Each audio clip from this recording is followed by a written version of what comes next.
Saluons nos papas et mamans au nom du Père, du Fils et du Saint-Esprit. Au nom du Père, du Fils et du Saint-Esprit.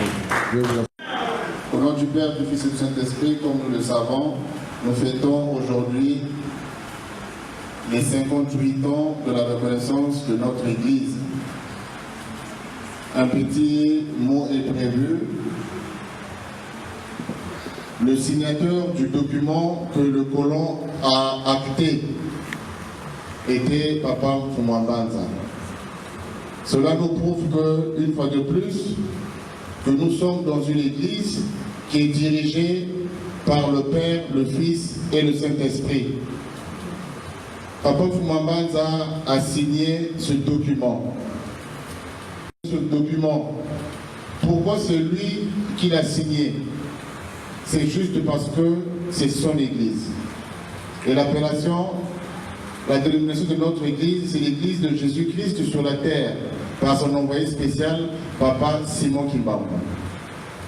Mais nous allons remarquer que cette reconnaissance a eu lieu une année avant les indépendances de nos pays africains, commençant par la RDC. Mais pourquoi le colon blanc a-t-il reconnu officiellement le mouvement d'un citoyen originaire d'un pays sous colonisation? La logique humaine ne tient pas. On ne peut pas reconnaître officiellement le mouvement d'un citoyen qui est dans un pays qui est sous colonisation.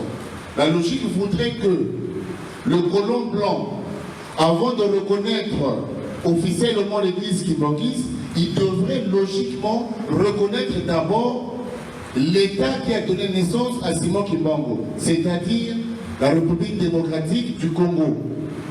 Mais là, ça n'a pas été le cas. Pourquoi? Parce que Mfumwambanza, parce que Papa Simon Kimbangu n'était pas un Congolais. C'est Dieu.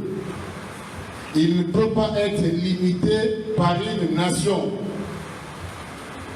Papa Simon Kimbangu, dans sa souveraineté, a choisi de naître dans la nouvelle Jérusalem.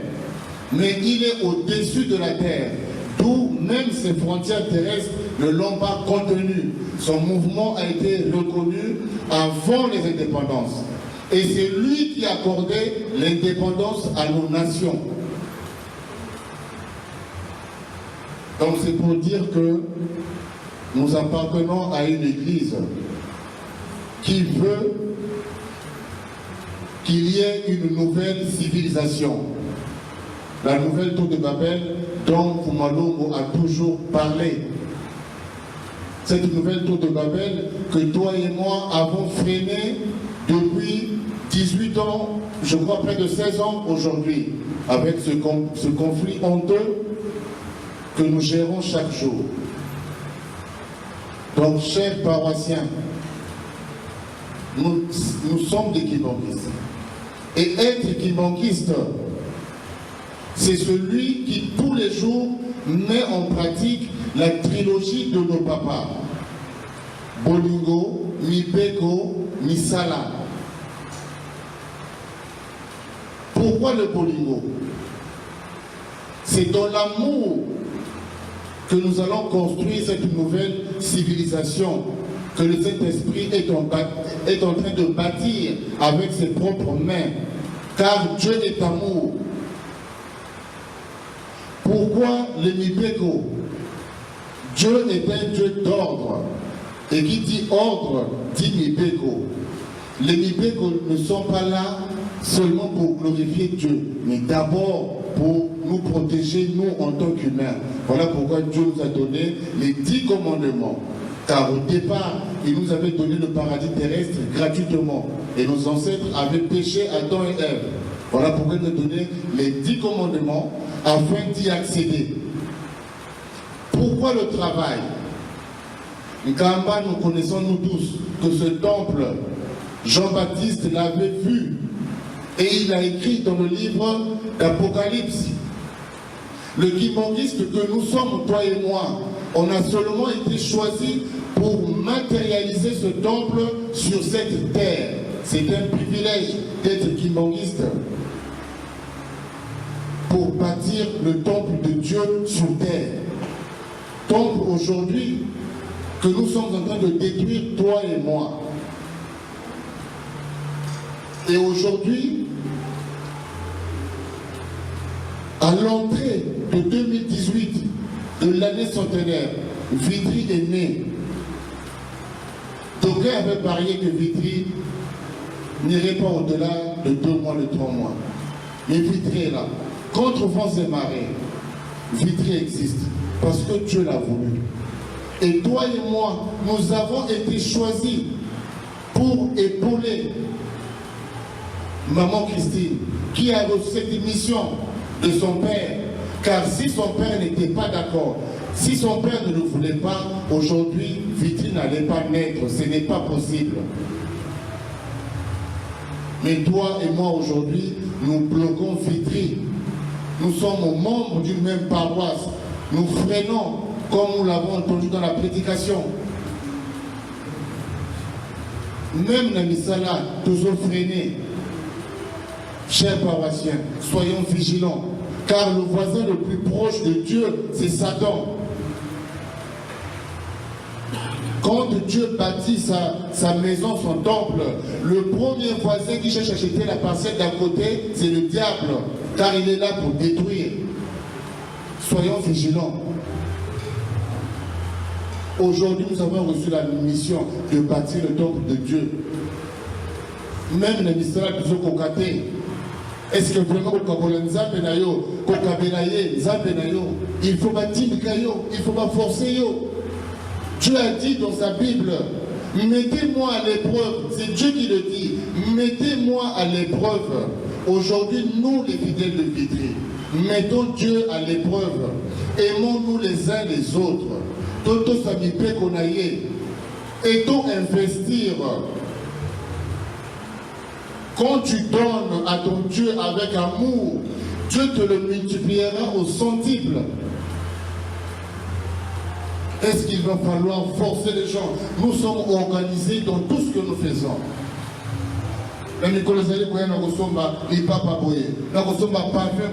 Nous épargnons pour ça. Mais nous ne faisons aucun programme pour notre Dieu. Il n'est pas aisé de le dire, mais sauf qu'il faut le dire. Nous ne faisons aucun programme pour notre Dieu. Le chrétien vient à l'église, c'est quand un billet qui traîne dans son sac, c'est celui-là même qu'il prend pour donner à son Dieu. Aucun programme n'est fait. Mais pour le reste, nous faisons nos programmes.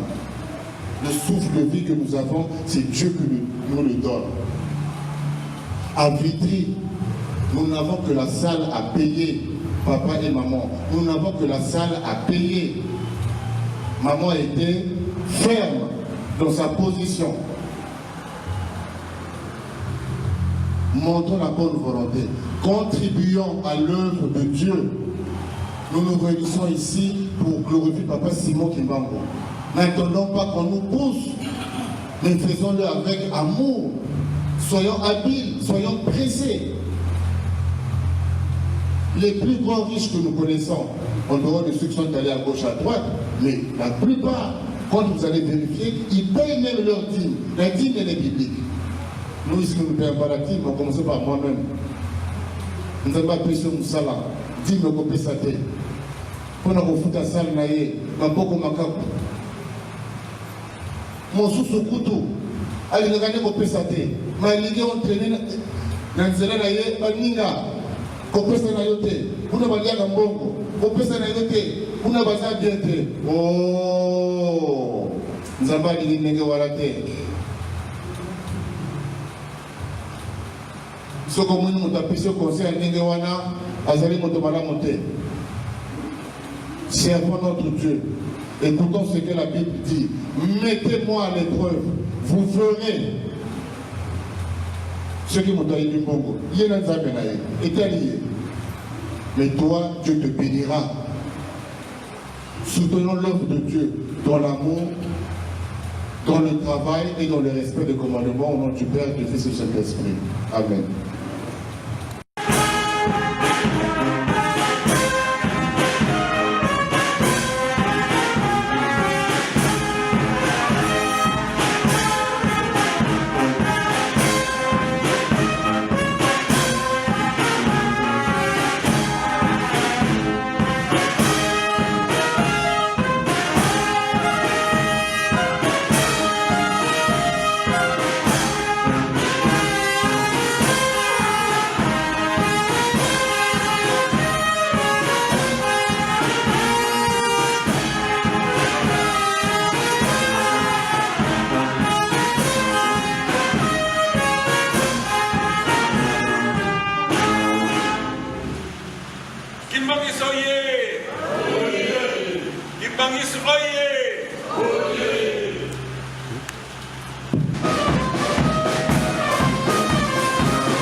Saluons notre maman, saluons nos papas, au nom du Père, du Fils et du Saint-Esprit. Au nom du Père, du Fils et du Saint-Esprit.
Kimbangistoye.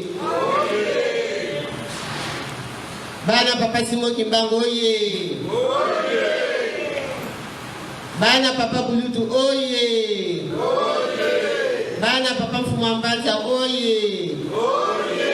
Bana Papa Fumanongo oye.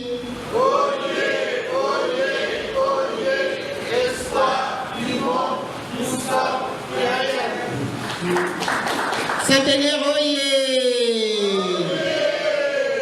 Centenaire oye. Centenaire oye. Oye. Papa Simon Kimbangu. Carnation de Papa Fumanongo. Centenaire oye. Nous sommes en train de dire Papa Simon Kimbangu, il y a Papa Fumanongo. Ils ont dit il y a l'incarnation. Il y a Papa Simon Kimbangu. Donc, tant que le baga, oui, Papa Fumanongo, l'incarnation de Papa Simon Kimbangu. Tu as gagné, hein? Alors, ça, d'abord, on a un papier avec comme ça. Tout le monde attends, ça va ça là qui a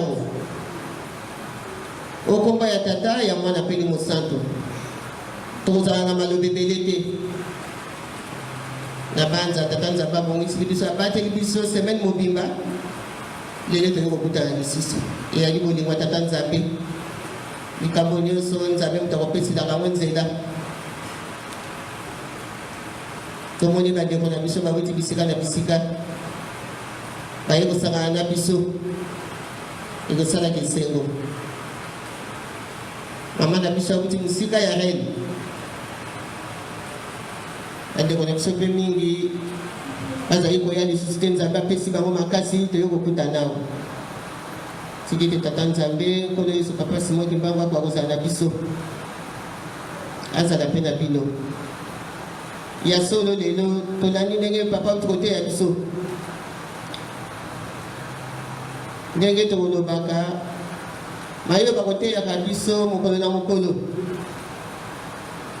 dimanche nyonso bakoteyaka biso mokolo ya misato bakoteyaka biso mardi ya bajeune bakoteyaka biso vendredi tozali kosala mabondeli bazali koteya biso butu moi na bandako tobombaka mpe tosalelaka yango bana papa Simon Kimbangu na paroisse na biso ya Vitry ya solo nini nakokoloba biso banso toyebi eloko nini toyelaki na kati na paroisse oyo c'est vrai kotalaki ngai te ndenge nakolobaka po soki ngai kaka nandimi te ke bato bakokolanda ngai me botalaki papa Simon Kimbangu na bapapa bango misato me ya solo ngamna eza na motu bateyi biso mingi lelo ezali reconnaissance ya église ezali le 24 décembre ndenge papa pasteur ateyi ndenge papa secrétaire auti koloba biso banso toyebi mokolo monene ya lelo toyoki ndenge balobi na biso tozali kokende na suka mbula batata na bamama tozali bana papa Simon Kimbangu tozali bakimbangiste biso banso esika nyonso tozali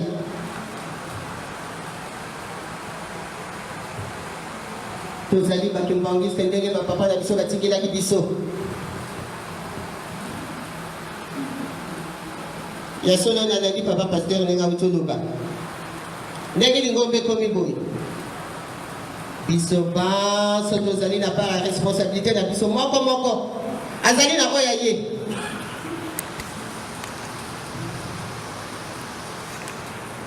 komanda na biso moko bapapa na bambuta na bagimi biso banso tozali na part ya responsabilité moko moko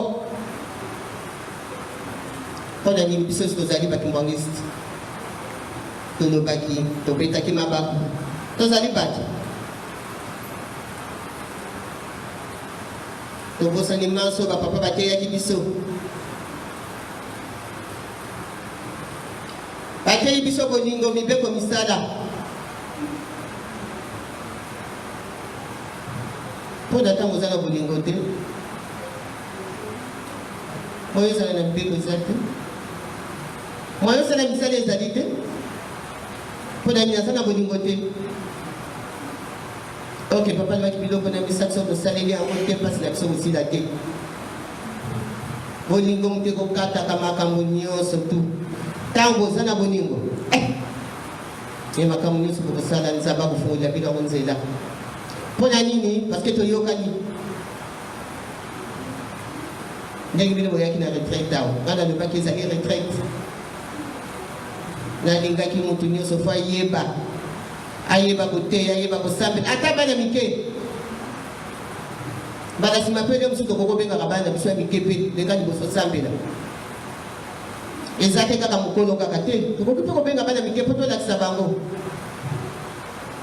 ndenge baparent na biso balakisaki biso loba ye moko alobaki na kokoka te motu nyonso akoki kosala likambo oyo ata moninga aza te tika nasala ezali mabe te pole mosusu nakokosala pa mpeshe na ye te papa akokisala boye mabe ezali te nzambe akosengaka ndenge wana nde ezali bolingo nzambe akosengaka kaka bolingo ntango kaka oza na bolingo aye akopesa bino koya kopesa na mabondeli surtout na banzembo na biso mana alobaka nde toyebaka na biso kutu te po banzembo na biso ya riche elobi mingi tobosana maso eleki mbula oyo tozali kokota na nguba ya sika tozwelaka baninga makanisa mabe te tozali bato biso toza na masumu po toza na mokili ya masumu biso nyonso tozali bato ya masumu po tozali na mokili ya masumu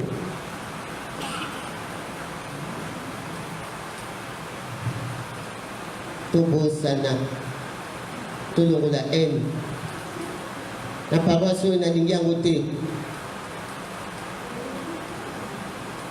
nalingi te tovandisa nde bolingo mokili mobimba esika nyonso bana nyonso papa Simon Kimbangu bayali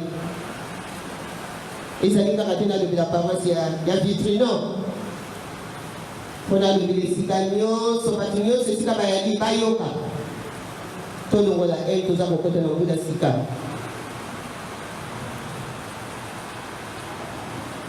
toza kokota na mbula sika toyinana te tobosana maso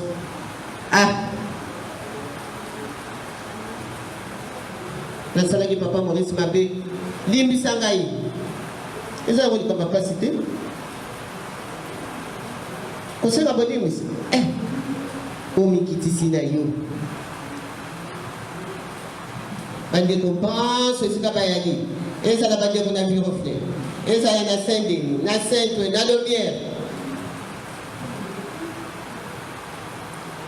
kana nazala likambo na ndeko na ngai nabengi tosisa na lingi na ngai te mpo tozokota na mbula sika tobosana maso ya mabe tozalaki nango ya kolinana ya kokanisila moninga makanisi oyo azali nango te nzambe akolingaka bongo te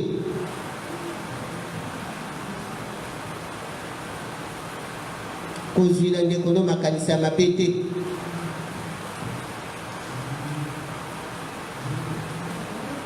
mutu boye nasepelaka na ye te osepela na ye te ye mutu asalaki ye nzambe mutu asali ye bomoyo koyina ye mpo na ye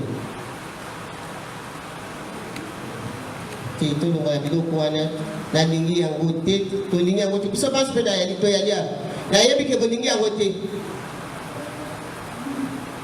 biso tozalaka nango na kati na mitema na biso tolongola yango nzambe akolingaka bongo te soki takopesa biso likambo tozoluka te tala basacrifice kosalaka dimanche toye na mabondeli mercredi bamama mokolo ya mitano beko samedi répétition sacrifice monene bao sacrifice wana ekendeka pamba bozwila yango eloko te fo toluka moye tozwila yango eloko ntango moto aza kose sacrifie na mabondeli ezali sacrifice monene mabondeli ezali sacrifice monene batata na bamama otiki baoccupation na bino kozala mikolo ebele te na semaine samedi répétition vendredi beko mercredi bamama bamama nde tokosala makasi ezali na ntina nayebiki ezali mpasi eza facile te na misala c'est vrai soki oza na mosala likambo te etant moye eyali oye mpe e papa alobaki mibale ata misato bakutani babengi ye akozala na bango tosala makasi kote wana lobi nalandaki na banza bato batalaka RTNC radio na biso ya Congo Kinshasa nalandi baloba papa Simon Kimbangu kiangai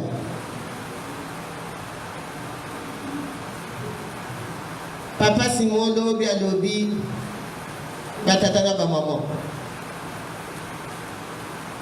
tozali kokota na mobu ya sika tobosana maso ya mbula eleki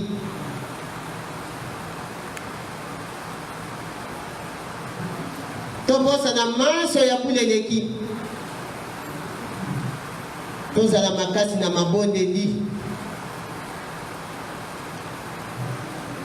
tozala makasi na bolingo na mibeko mpe misala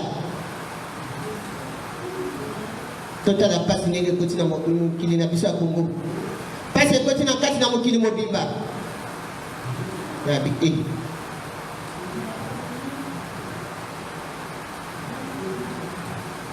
tosala misala tokosala misala na nkamba alobeli kaka bato ya nkamba te bien centre bien Lumière Saint-Denis Saint-Ouen alobeli biso banso po tozali biso banso bana papa Simon Kimbangu mpo na ngai na interprete yango ndenge wana ezali interprétation na ngai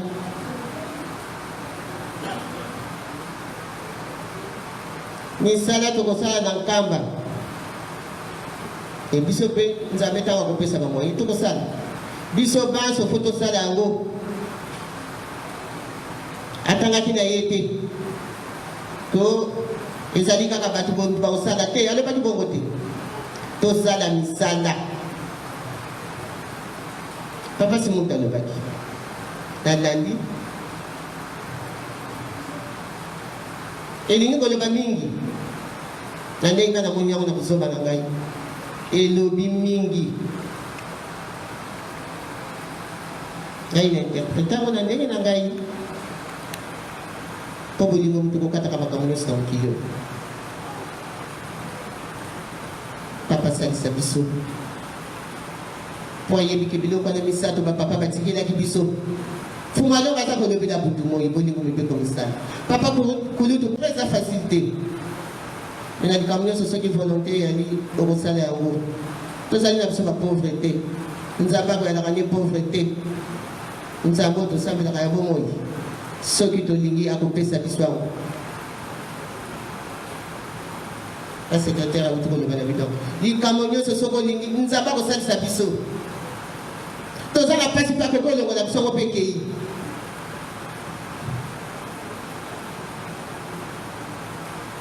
mpo na nini nazali na bolingo tata nzambe soki nasengi akopesa biso yango oba pasi biso nyonso tozolela pasi me mpo nini tozolela pasi mpo toza na bolingo te liwa eye maladi ya ndenge na ndenge me mpo na nini nani bapapa Simon lobi tana nani ngabi bamote mwana moto bakoteyaka ye na masese papa Fumalongo aza koloba ngo mingi toza kolanda ngo mwana ya moto bakoteyaka ye na masese biso moko tocomprendre alingi koloba nini azotala centenaire eza koya obengi papa Fumalongo molimo santo tokokotela ngo ndenge na boyoka na bokaba biso toya po tobundela eloko wana fo tobundela yango ibote santu ezonga bomoko lingomba ezonga bomoko mokili ya na kimia po pasi eleki kei na Brazzaville pasi nango na pasi alobelaka bamboma ya biso pembeni matuka misato wana pasi na pasi mepona po toyinani bolingo eza te tozali kobongana nalingi nde baza pembeni te mpo na nini ye ngai te somanso tozali bana papa Simon Kimbangu na oyo bayebi na oyo bayebi ete biso nde tokolelelaka bango tosengelaka bango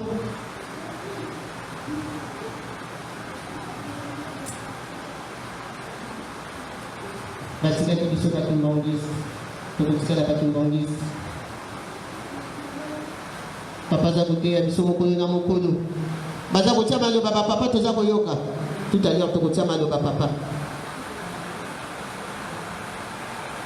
soka mbula ya liboya tozosisa mbula oyo tobongama batata na bamama mokili mobimba tobongama na biso toyokana eza eloko moka mabe te nde esika tata nzambe akopesa biso manso na bapapa na biso bango misato okombo ya tata ya mwana peli mosantu totia maloba papa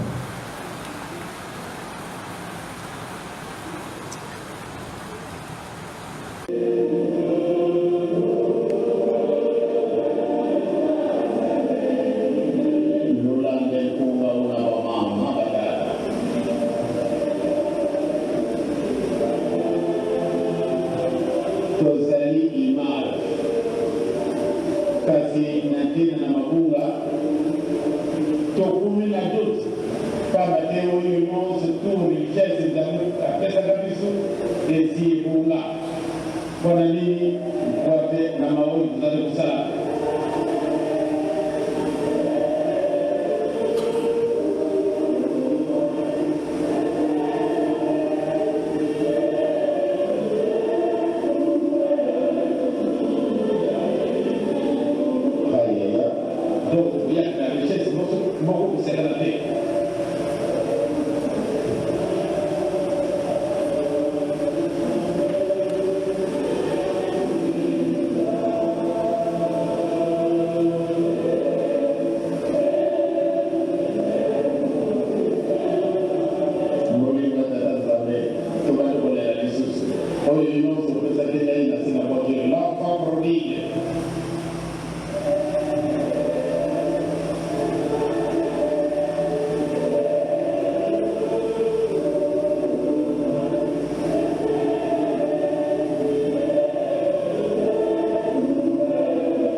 na tuweka wale sasa na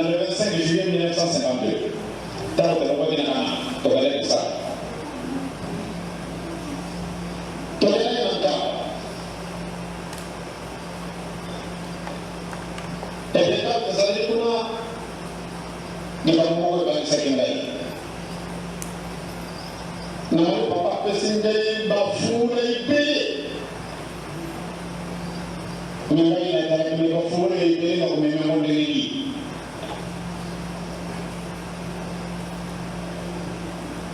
Alimi oyo tarakuna.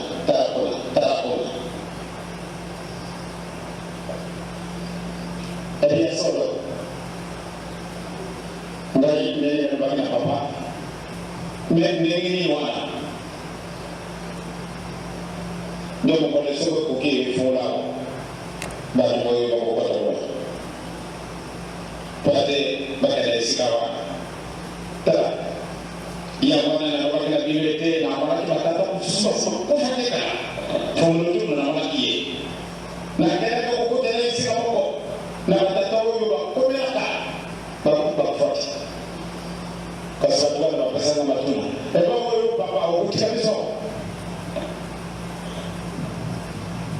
Kasi nana iba na bakote. Beba ni bakote kasi. Eba ko bisi ko tika kakawa, ko ko ni ko mo bisi. De ba mwana yo ko to ka ya ta ko yo. Ba kan de yo wana ba tika na ka tele siko. Ba ko pa ka de ba ko ze ba. Ba ko ba ne papa ko ma. Na ka sa sa de ka ko ba te ya wana ni machana sa e ta ko. Ba ma ba ta. Donc,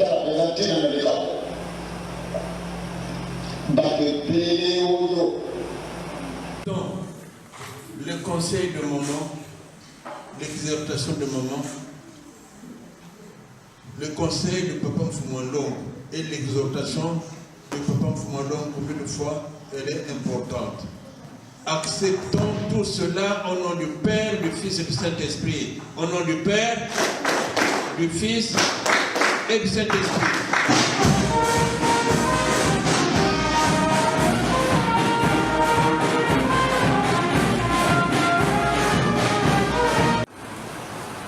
Tout le monde est là. Nous avons dit que ça t'a pas mon appel, mon sang. Papa et nous tous, tous les millions, merci mille. Nanti kami nak baca lagi semua badan tu, tu bukan satu sunnah kasih anda pun papa. Ni tu kau kau setengah nanggung papa, oh bila mau yebite. Tu nak sebila mau kilite papa, tu mau kilau ni mesti kau salah papa. Papa tak ada sopan na you papa. Tu yang nak kasih anda pun na you papa. Tu yang boleh lepai na you. Tu yang boleh kau tu boleh kau papa. Papa tak ada sopan na you. Pas lagi. Mau kili pas. Lingomba na yo pass. Libota na yo pass. Papa tozali kosenga kaka unité lingomba na yo papa. Ya wana tokolela kabutu moi papa. Salisa biso bana yo papa. Bongo na biso. Ndenge bongo na ndika ko pole ko makia malamu papa. Tozali bana na bino. Tozali na mokili ya pass ya masumu. Mokili sili ko ningana. Pona nini pass eleki. Tokolela wapi? Tunggu dia akan dipandang dengan satu papa kita nama benda bersudi papa. Toyo ki mati, kita pasti akan boleh satu sih. Toyo ki makam dengi na dengi papa. Mabon dia dengi na dengi mereka ki papa. Atau nama nama papa yang malam mau yang ini papa. Papa boleh ni bisa bisu. Bosan bisa bisu kita nama benda bersudi. Papa tu ikut kawan yo ko kawan kana mukti papa. Pesa bana nama kas. Pesa bisu bolingo. Papa pesa biso bolingo papa yo ba bilo kana misa so sali amo te pas na biso silandi papa yo bila biso mawa papa ko kama na yo ko kama na kana mo tuti wale kali boso pe ko tikala sima papa ozo msa biso na mandaba na biso le ko ina kini siko yo okumba ya tata ya mwana pili mo santo amen tokele malamu misa to ba maman vendredi beko soki moye yali o mema pe bana papa kuta za kwani ngakuti likaba kutika kama na banda kutezi soki moye yali problème yali merci beaucoup allez tobengani merci